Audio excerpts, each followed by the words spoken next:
What is blood pressure and why is it so important? So blood pressure is the force of blood flowing through your blood vessels. If that force gets too high, it can damage those blood vessels, especially the tiny ones behind your eyes, in your brain, around your heart, or in your kidneys. What do the numbers mean? So blood pressure is measured in two numbers, and it's written like a fraction with a number on top and a number on the bottom.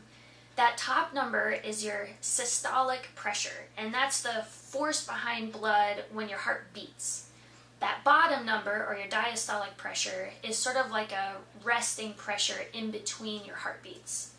A normal blood pressure is less than 120 on the top number and less than 80 on the bottom number.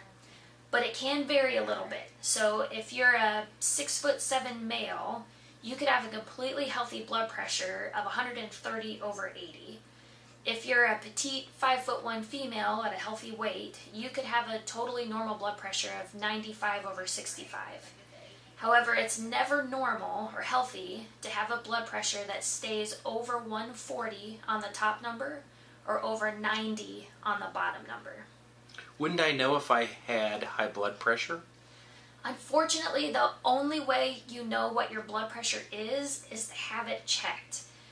And part of the reason for this is that when blood pressure does rise, it tends to do so very gradually, very slowly. So the vast majority of people have no idea when their blood pressure is high.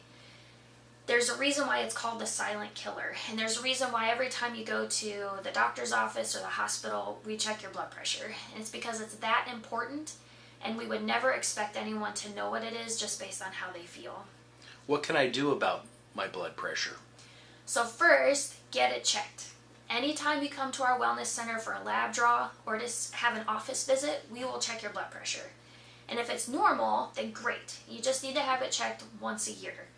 But if it's not normal, if it's too high, then please make an appointment with me or Ashley Brown, our nurse practitioner, or with your primary care doctor if you have one, so we can talk about it.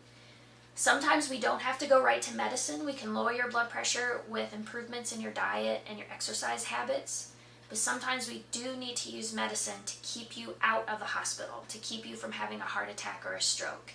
The good news is that these medicines are usually very well tolerated, they have minimal to no side effects, and they're very effective at what they do. Please let us help you lead a healthy life.